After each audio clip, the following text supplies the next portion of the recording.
I want to make this video today to address anybody who may feel like they're going through it and they don't really feel like they have a solution. They feel kind of helpless with their mental health, whether it's depression, anxiety, whatever. I just want to make this video as just a quick guide for steps you can take in the right direction if you're feeling like shit. I think a lot more people than we realize don't necessarily feel great on a day-to-day basis, especially those of us who are plagued with, the gift and the curse that can be self-awareness. And so I just want this to be a resource. That doesn't mean this is, a scientifically backed, peer research paper. These are just some tips and tricks that I've learned along the way that have helped keep me in check. And the people that I respect and admire the most employ a lot of these same practices. So it's ironic that we live in a society today that has better technology, better healthcare that will keep you alive longer, right? More abundant resources, way better access to food than ever before. Yes, depression and suicide rates are skyrocketing. And I don't think it's just because TikTok gives you dopamine spikes. I think it's a bigger systematic issue. I think people are lacking purpose. I think people are trapped in old identities. And I think people just need the freedom to be and do whatever the fuck they want. I don't mean that in an immoral sense, right? The whole do as thou wilt. That's not what I'm saying. I'm saying that you should choose who you want to become and work towards becoming that person, because materialism isn't going to fix you, right? Gratifying all your carnal desires, whether that's lust, gluttony, that's not going to fulfill you. Reaching the tops of social hierarchies that you once dreamed of being a part of is not going to fulfill you. But what will fulfill you is the progress. In my opinion, it's going to be the progress. And so today I just want to talk about how you can take steps to get out of a rut and get back on the treadmill, right? Because it is kind of a treadmill, right? You set a goal, you attain it. It's not what you thought it was going to be. It's not as good as you thought it was going to be, but you need to set another goal to give yourself some purpose, right? You can go read Viktor Frankl's Man's Search for Meaning. I'm not coming up with any ideas around what life's about or the meaning of it. My whole goal with this is literally just to give people who are down in the dumps a rope, not to hang themselves with, but a rope to pull them out of the well. So let's do it. So in my opinion, the first step to getting out of a rut mentally is going to be acceptance. Okay. So acceptance is the answer to all my problems today. When I'm disturbed, it is because I find some person, place, thing, or situation, some fact of my life unacceptable to me. I can find no serenity until I accept that person, place, thing, or situation as being exactly the way it is supposed to be at this moment. That's a quote from Alcoholics Anonymous. They always say that the first step is acceptance, accepting that you have a problem, that you can't do anything about it, right? And I don't like that. I don't like that you can't do anything about it necessarily, but I do like that they immediately delegate to a higher power. And they say that if you can't do anything about it, you need to start praying or seeking some kind of divinity that can flow through you to help you through this. And the things that have gotten me through the darkest times in my life has been God. And so that relationship with God is not to be understated. However that shows up to you. To me, that's through Jesus, right? Through Jesus Christ. To some other people, it may be whatever religious practice they were brought up in, right? So maybe it's mindfulness, right?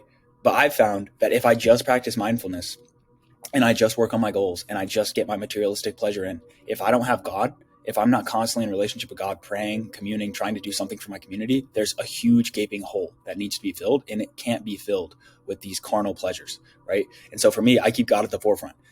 Do with that what you will. To accept that the mental models and the coping mechanisms that you have used have gotten you this far, right? And you need to appreciate them, be grateful for the fact that they've gotten you here and that they've gotten you through darker times in the past, but you've got to accept that you're going to need new and more useful ways to view your past, your current, and your future circumstances in order to move past this stage in your personal evolution. Okay. So perfect example. If you grew up and you started smoking weed at a young age to cope with childhood trauma or whatever, maybe it helps in the beginning, but there is going to be a point where that rubber band snaps back and hits you, right? You're going to show up a little duller. You're going to look high. You're going to get fucked up because you're going to be constantly under the influence, right? So maybe your grades slip, maybe your money slips, maybe your ambition slips, maybe your relationships slip. Eventually that coping mechanism that helped you get from A to B isn't going to help you anymore, right? And then I know some people that drink away their sorrows, right? And I think drinking is the most commonly celebrated like misery coping device of all time. I know uber successful people that when they go through a hard day, the first thing they do is have like 3 or 4 drinks and go to bed hungover, or go to bed. They have 3 or 4 drinks and go to bed drunk, right? And I think that that's the most commonly celebrated one. And so I think it's really common for a lot of people to shift from weed to drinking or from some kind of substance or something to drinking. And I'm not saying that the only coping devices are substances. That's not what I'm saying. But in my personal experience, when I was a when I was a teenager, that's what I would do. I would run to substances to deal with how I felt on the inside and the fact that I couldn't handle how I felt. I couldn't just sit with feelings, right? And so at some point I had to say enough is enough, and you have to face those demons. And there's a quote that I posted in the last video. There's a quote that I referenced in the last video where it said that, like fear is like a shallow pond that looks like a mile wide, but it's an inch deep. And it's like, once you step into it, you realize it's not that deep.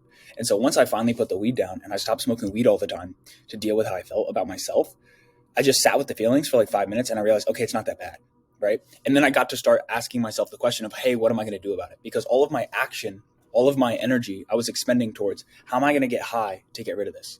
Right. Or when I'd go drink, it would be, how am I going to go get drunk to deal with this? And I'm not sitting here saying I was an addict or anything like that, but I'm just saying, as somebody who's dealt with some kind of like coping using substances in the past, accepting that this isn't going to work anymore, and you need something healthier, you need something that's going to be more fruitful in your life, that is the place of acceptance you need to come to. You need to realize that what you've done in the past got you here. Be grateful for it, but you got to move on. You got to pick up new things, right? I love this Albert Einstein quote where he says, you can't solve the problems with the same thinking that caused them. I like to replace that with the same state of consciousness that the problem was thought of. So it's like, you can't fix a lack problem from the place of lack. So like if you've ever been lacking money in your life and all you do is put a scarcity mindset on every opportunity, you're never going to get out of lack. At some point you had to shift into an abundance mindset and say, okay, I can, you know what I mean? There's so much opportunity out here for me, right? I can go do this thing. There has to be something that shifts you from a place of lack into a place of abundance, right? So if you're in a place of depression, there's got to be something that's going to spur you into action, right? And the thing that's most common for people that get depressed is they'll get really, really angry. And anger is there as a mechanism to throw you out, to get you out of complacency, to get you out of apathy, because anger is stronger than apathy, right? And so a lot of times anger will show up when somebody encroaches on your boundaries, right? I know a lot of people that are people pleasers, that if somebody encroaches on their boundary, they'll start feeling really angry and they don't know why, because they're self-aware, but they haven't really realized that they haven't come to know themselves in that way to know that, hey, they might be a people pleaser and they may let narcissistic people walk all over them. They get angry. A part of them is standing up and saying, hey, I deserve better. Right. And I used to look at anger as a bad thing. I used to say, oh my gosh, anger is so unhealthy. This makes you so toxic, whatever. Right. No, anger is a fuel for change, depending on how you use it. Right. So I heard somebody say anger is actually the part of you that loves you the most because it's standing up for what you deserve, right? It's putting up a boundary and saying you deserve better than this. That's what anger is doing, right? And I think a lot of people belittle anger and they try to push it down, right? Instead, just feel the anger. Say, why is this situation making me angry? What does this situation mean? I think a lot of people don't go deep enough. Some people just want to sit all day and talk about their issues and never do anything. That's going too deep, in my opinion. But you need to go a little bit deeper than surface level, right? So Zerka is an absolutely hilarious influencer. He has some controversial ass takes, but fuck it. This is the absolute best description of depression I've ever heard in my entire life. So I had to clip it. Depression, my brother, because he's 5 minutes older, which means he's the masculine force, I'm the weaker force. I see him like almost as a prophet. He used to do my homework. He raised me, right? He's why I don't sound like a caveman all the time, right? Just sometimes. He said, listen to me, my brother, and I'm telling you once, no therapist is going to help you, and a brother being your therapist is the worst thing you could have. But listen to me like we're strangers. Depression is self-aggression.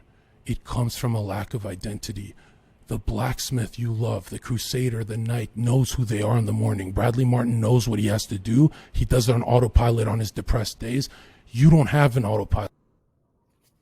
I thought that was super insightful, the way that he said that the blacksmith or like the warrior, that archetype that you love, when they're in a depressed mood, they have an autopilot response, right? And I think a lot of people get depressed in transitionary periods, right? Like somebody going from high school to college or college to a job or a job to another job, right? Like these are all breaks in your identity, and your ego has formed a callus around it and said, this is my safe box, right? And once you go outside that safe box, you get scared and your brain starts throwing all these warning lights, right?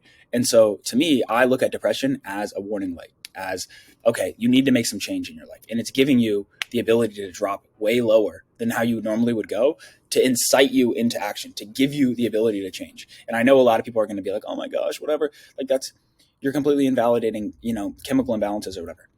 I'm saying in my experience that every time I dealt with a shit ton of depression, it was because I knew that I should be doing something and I wasn't doing it. Or I knew that I was squandering potential, or I knew that I was wasting precious time. Right. And so once I started to look at it as, oh, this is a reminder, right? Like, you don't get mad at your alarm when it goes bing, bing, bing in the morning and tries to wake you up. You go, oh, I'm supposed to be getting up now. If you start to feel like shit and start getting depressed, you're lacking purpose. You're lacking something somewhere. And now it's your job to go investigate. But a lot of people are too lazy, especially because depression does make you lazy. It makes you tired, makes you really withdrawn, makes you socially isolate.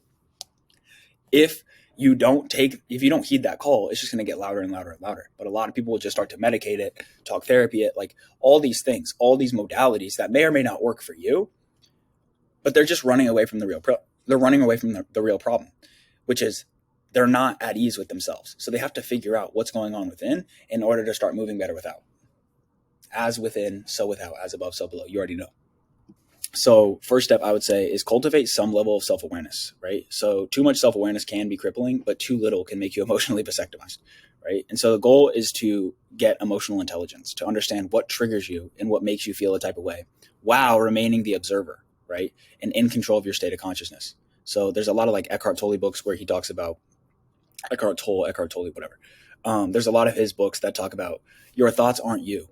Right? Your thoughts is just your ego running rampant, like on a VCR, on a CD. It's just your thoughts are inundating you constantly, right? That's not you. You're the quiet observer, right? And so an exercise that a lot of those like meditative people like to do is they like to say, okay, sit back.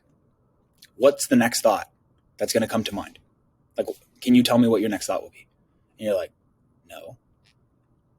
It's like, okay, so is that you, or is that just something that's being tossed up to you, right? Like, is that just something that's being given to you on a platter and you're just accepting it as you, right? And they're like, oh my gosh.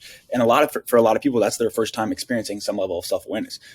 And by self-awareness, all I mean is the ability to step back from your thoughts and emotions and ask yourself, why? What is this showing me? What's causing this? What should I do? What should I do about this? So there's a little chart here. You can pause it and screenshot it, or pause it and read. I found this to be extremely helpful. The two big ones I want to promote here is anxiety is uncertainty times powerlessness. I thought that was absolutely crazy. Right? Like, think about that. Like, if you're uncertain and you also feel powerless, you're going to feel anxious. And like, once you're able to break these down to a formula, you're able to be like, oh shit, like you can kind of backward engineer. And I'm a math brain kind of person.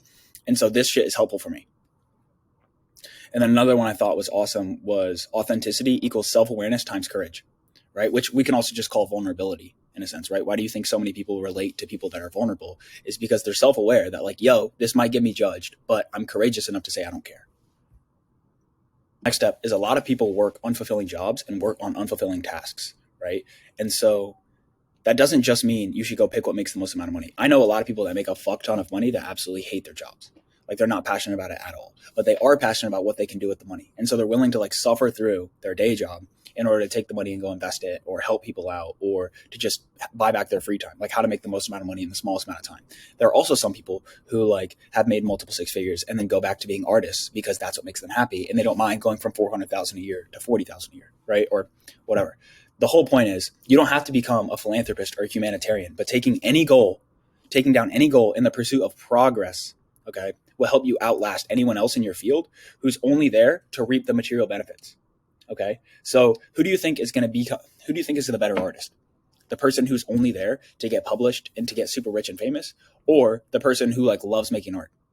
Like, one of them is going to fade out. One of them is going to burn out, right? Because the other one is in it for the love of the game. The other one loves it. One of them is in it for the Super Bowl ring, and the other one like loves throwing touchdown passes.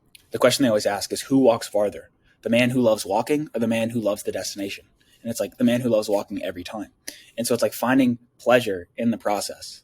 Okay. So for my sales guys out here, if you're like trying to get a sale and all you care about is making money, you're not going to be willing to get punched in the face 100 times and told no. You're going to be afraid of rejection. You're not going to want to put shots on the board because you're afraid of what's going to happen. Whereas the person who loves the game and loves getting better and says, dude, I can build better relationships, I can build better rapport, I can actually promote my product in a certain way. Like, these guys are going to love the game and they're going to be in it much longer, and also they're going to actually be the ones to reap the benefits. And you got to ask yourself, even super mega billionaires who have everything money can buy are motivated to get up and get after it. Why is that? right? Because a lot of people say, how many times have you heard the quote like, man, if I had his money, I would just sit up on a beach. And it's like, that's why you'll never have their money, right? And so the real answer to me, at least in my opinion, is that they have purpose. Like however altruistic or hedonistic you may deem it to be, they have to keep their empire expanding, because the loss of that empire is a loss of identity, and a loss of their own personal identity is a loss of life, especially when they've grown this super huge ego around who they are. And when I say ego, I don't mean it in a negative sense. I just mean some kind of sense of self, right? And like God gave us an ego for a reason. I'm not one of those non-dual teachers that's like, get rid of your ego completely. I think you should use it, right? And I don't think that's an uncommon thought. Japanese thing called ikagi, I believe it's pronounced, but it's like a Venn diagram of all these things, like what you love meets what you're good at, meets what you get paid for, meets what the world needs. It's all these things that come together as one. And so, I mean, you could do this as an exercise, right? Like write out what you love, which meets what the world needs, which meets what you can be paid for, which meets what you're good at. And then you can try to figure out what you want to do. I think a lot of people just either go after passion or money. And I think there's a bit more nuance, especially in the internet age where you can promote a product or get a following or anything like that, right? It's no longer like, okay, Sally, you're out of high school, you got to go work at the post office. Now, if you say you're really into like fresh squeezed orange juice, you could become like an orange juice influencer and make $10 million, like selling orange juice. Like it's not that deep. Like GT Dave, the kombucha guy, I absolutely love kombucha. GT Dave, the kombucha guy, is a billionaire off of kombucha. Like, so everybody who's like, oh man, going after kombucha, that's short-sighted. I'm going to go be an investment banker. I'm going to go be a this or that and make 400 grand and work my way up to $1 million a year in 20 years.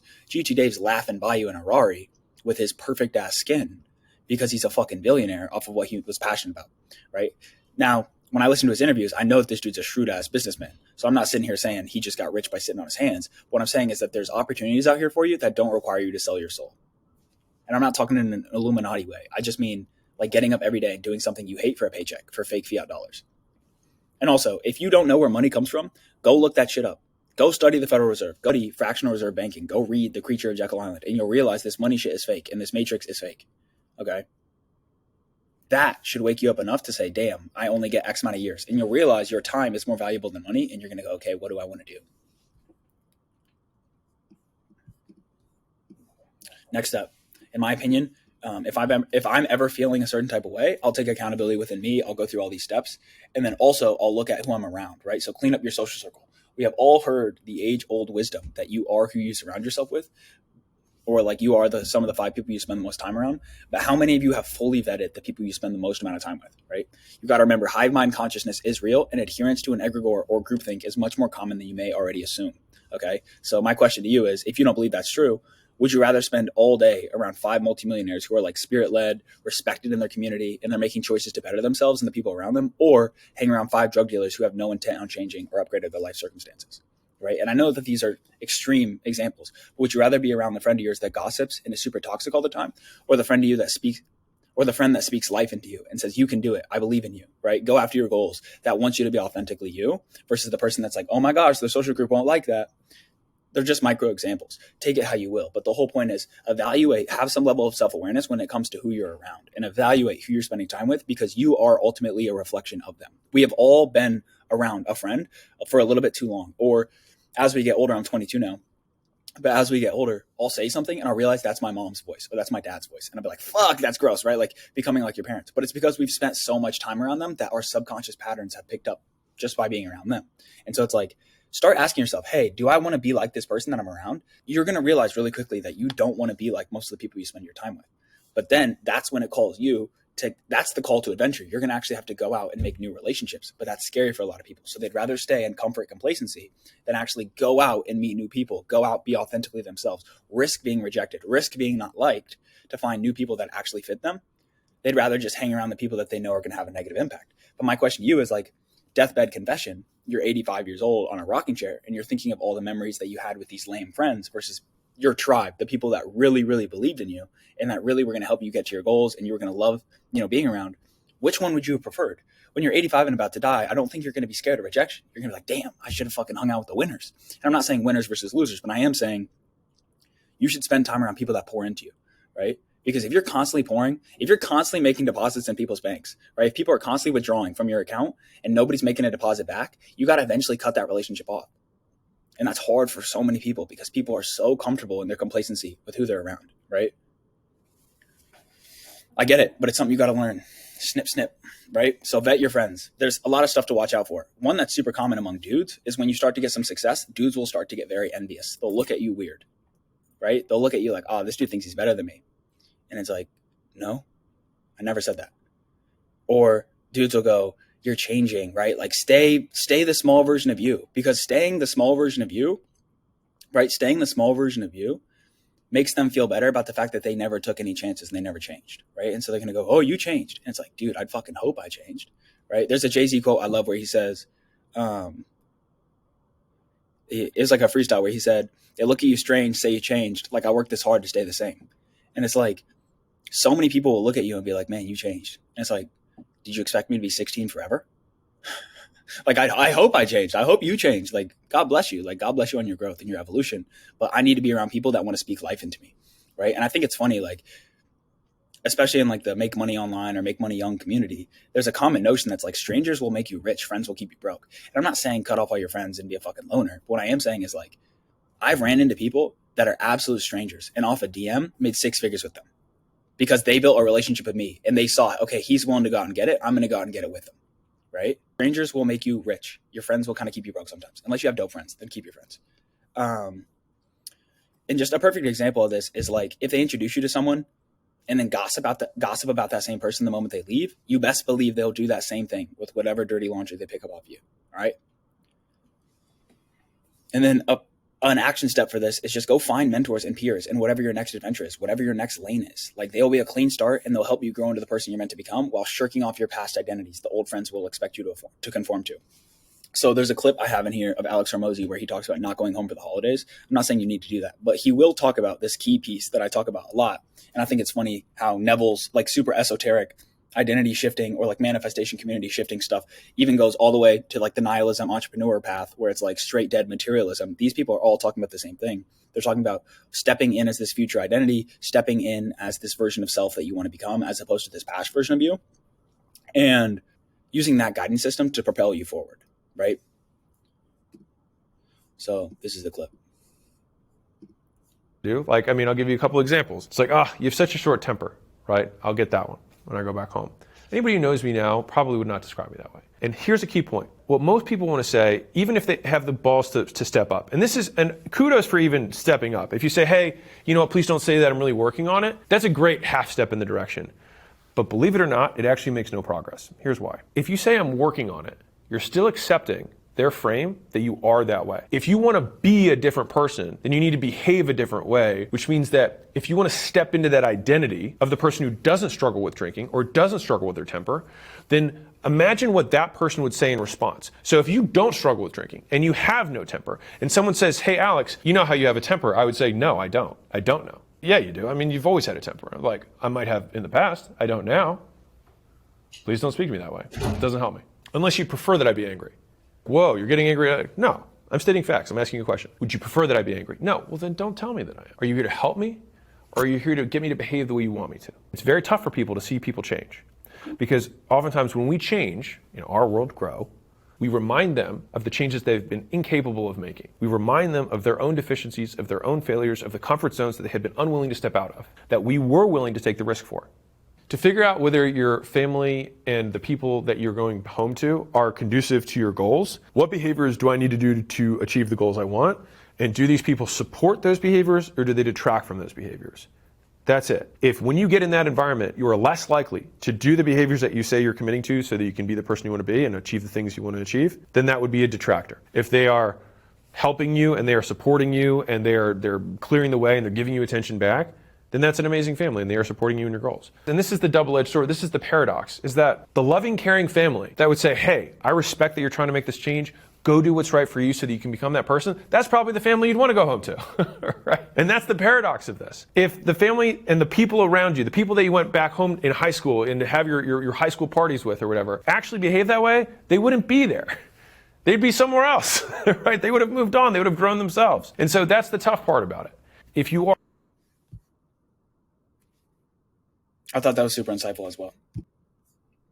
And then earlier I touched on egregores a bit, but I don't think people realize how many egregores they're caught up in, like on a daily basis, right? Like you got friend group egregores, right? Like what your friends believe, what's politically correct right now, religious groups. Egregore is like an esoteric concept representing a non-physical entity or a thought form that arises from the collective thoughts and emotions of a distinct group of individuals, right? Sports teams are a great example of unconscious participation in egregores, right? Like, have you ever gone to a game that you didn't really care about either team, and you were like, everybody got extremely hyped and extremely like that, and you got into it? That's because the egregore, the energy, was picking you up, right? Because this huge universal hive mind, and if enough people put their energy into it, there's a lot of mystics that believe that an egregore will be created, like an actual entity, like a non-physical entity, like a thought form, will be created and will have some kind of control over everybody who participates in it, right? So think about this as it's kind of like an energy vampire, right? So a perfect example of this would be like MAGA, right? Like, think about, and I'm not stating any political side, right?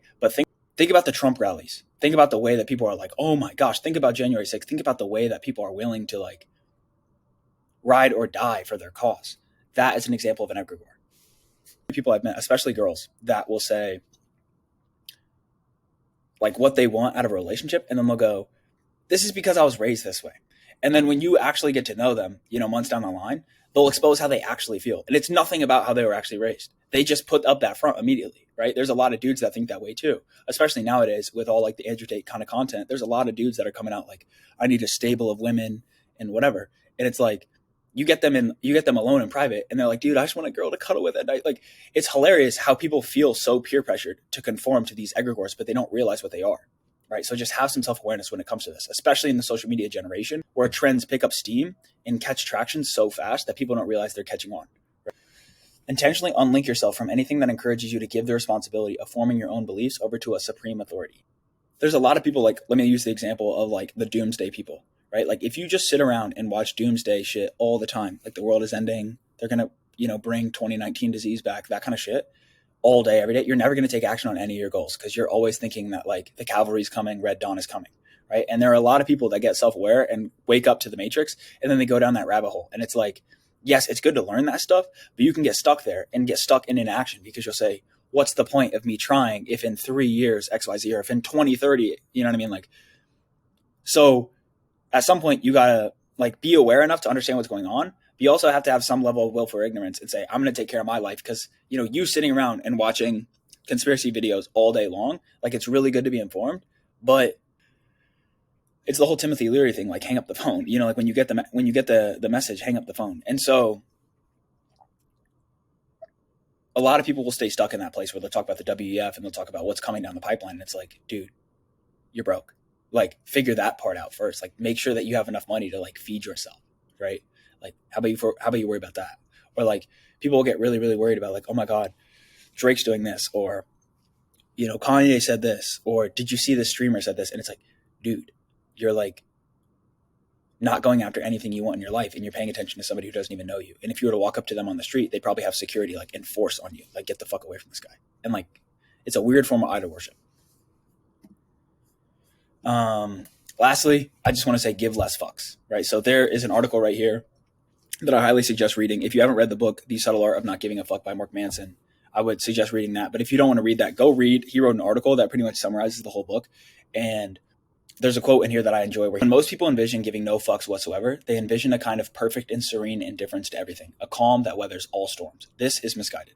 There's absolutely nothing admirable or confident about indifference. People who are indifferent are lame and scared. They are couch potatoes and internet trolls. In fact, indifferent people often attempt to be indifferent because in reality, they actually give too many fucks.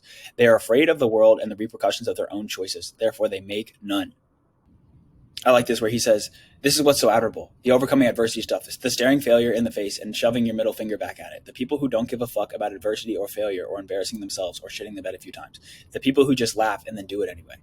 Like, so much of depression and anxiety comes down to just really worrying about what other people think about you. And if you go layers deep enough, you'll figure that out. But a lot of people don't go deep enough. They go, oh, like, they're depressed. Why? Because they're in college. And it's like, this is just something that's common for my age range. Or they're working a job they hate. Let's put it that way.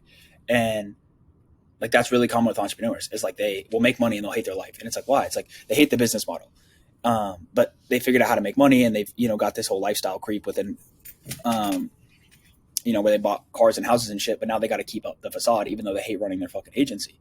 And it's like, the not giving a fuck part is being like, I figured it out, I'll figure it out again. Right?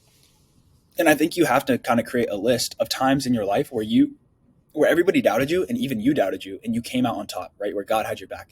And if you start to inventory those wins, right? And you just thank God and just literally pray, just ask God, or, speak to your subconscious mind and ask to be reminded of those things. People will bring it up to you, right? Everybody's you pushed out. People will bring that up to you, or you'll get a memory or a dream that will remind you of a certain situation that you forgot about, where you're like, damn, I already overcame a bunch of shit. Like, this is nothing compared to that. Instead of looking at your trauma in your past as a victim, start looking at it as, damn, I've come through so much. Like, I'm weathered, right? They say like happy birthday is a word curse to like make you age, whereas the opposite is earth strong, like happy earth strong. Like, you're strong another year. Like, you spent another year on earth getting stronger. And so it's like, kind of like that. Like, stop looking at trials and tribulations like they are the end of the world and start being grateful for them, because you'll realize like, damn, I came out on top last time and it made me so much cooler, right? Like Nipsey said, diamonds and pipes, one of them pressure bursts. And so I'm going to end it here on, if you're in a bad spot mentally, do whatever you can to get yourself some time.